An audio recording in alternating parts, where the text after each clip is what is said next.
This video is supported by Dashlane. What is creativity?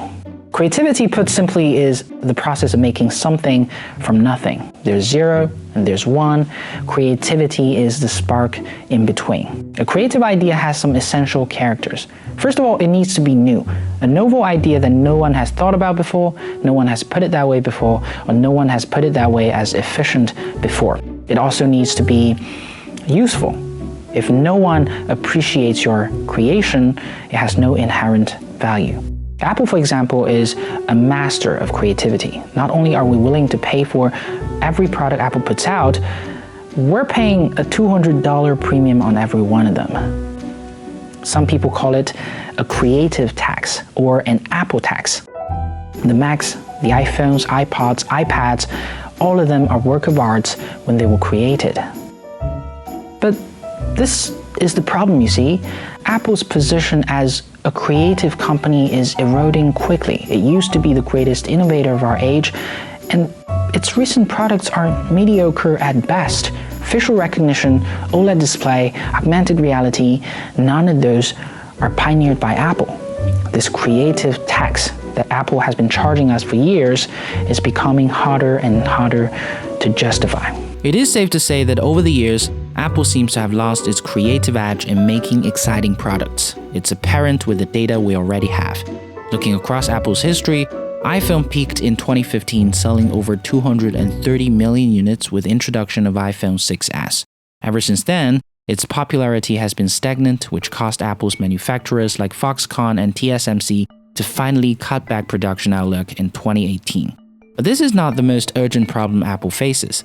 Although Apple's selling fewer iPhones, it is able to make up the profit by selling at a higher price per unit. So Apple's not worried about the decline at all.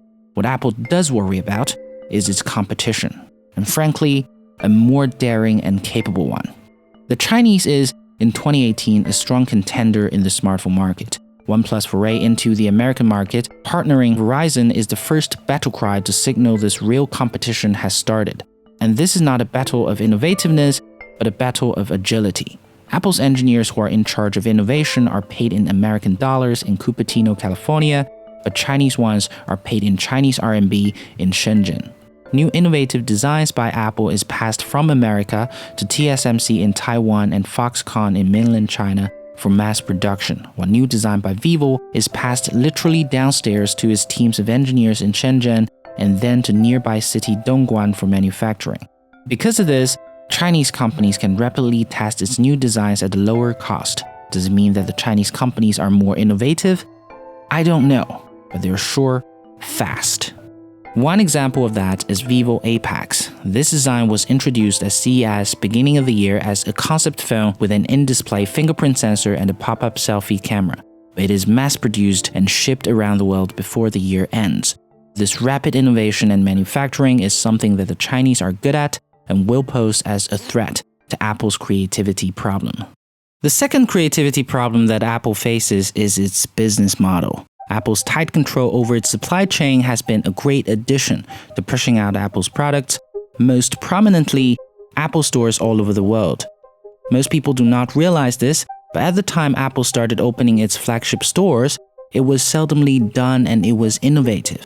The Canadian newspaper The Globe and Mail wrote this in 2012. The idea of a chain of Nokia or Samsung retail stores would have seemed ridiculous 10 years ago, but Apple's retail stores have taken traffic, control, and profits away from Verizon as well as electronic retailers such as Best Buy. This is how innovative and out-of-the-box Apple Store was in the old days. But again, in relative terms, this advantage has been declining with Apple's competitors doing exactly the same thing. Vivo, Oppo, Samsung, and Huawei, they have all started building their own stores. My American audiences don't see their stores because most Chinese phones are not sold in the United States. But trust me, they're everywhere in other parts of the world. All of that said, the fundamental forces that are against Apple's creativity are the nature of technology development. Apple's products are now in the late stages of technology curve, and unless there are technological breakthroughs, Apple will not be able to make exciting products at the speed it used to. Here's what I mean. Every once in a while, a new technology comes along and fundamentally changes our lives. Penicillin in the mid-19th century, TVs in the 50s, computers in the 80s, and the smartphones in the 2000s. All of these are fueled by scientific breakthroughs first and foremost. Penicillin was made possible thanks to the discovery of antibiotics.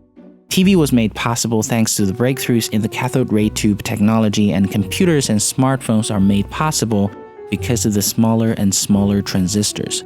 Without fundamental breakthroughs, smartphone improvements will be anemic and slow, which is what's happening right now. This means the smartphone technology has passed its fast growth phase and entered the decline phase. Unless some new and more exciting technology comes along, Apple's relative advantage will get smaller and smaller as the Chinese catches up. So in this situation, what is the future for Apple? From my vantage point, I see one way that Apple could rejuvenate its business. Start making electric cars. Here's the thing. As much as Apple could dominate the computer market with iPads and MacBooks or the smartphone market with iPhones, it is now an industry that has passed its technology peak. As long as there are no fundamental scientific breakthroughs, Apple is not going to be the decisive leader in the market anymore. But Apple's advantages does make it possible for Apple to make other products. Think about it. Apple makes one of the world's best processors. It has one of the world's best software, hardware ecosystem, and most importantly, it has $270 billion in its bank account. If anyone could make a go for the EV market, it should be Apple. To Apple, this will simply be an addition to its hardware lineup, but to the EV industry, it is a strong commitment that General Motors and other incumbents would fear.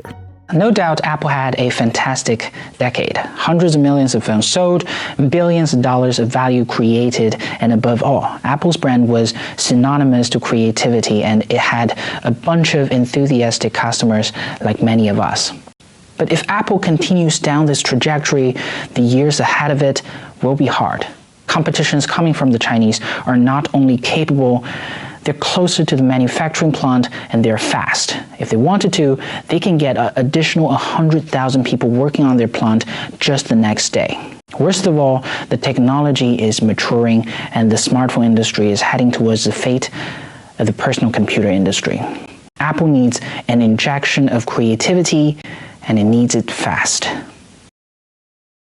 While Apple will have a much harder decade than its previous, its consumers like us will continue to enjoy unprecedented convenience. For every task we perform, there will be a device dedicated for it, and an application or website designed to help us with the task. What comes with this convenience is a tremendous headache to secure our online identity. Therefore, I want to introduce to you our sponsor of today, Dashlane. Dashlane is a free platform-agnostic software that helps you manage and secure your passwords. It allows you to sync and access passwords with all your devices. It automatically generates strong passwords when you needed one. Basically, with Dashlane, you don't have to worry about your passwords ever again. It also comes with a brand new VPN service that protects your online information, so do check them out if you're interested. Sign up for Dashlane with a link in the description down below for free. And be sure to use the exclusive discount code CuriousElephant to get 10% off. Thanks for watching. I'll see you guys next time.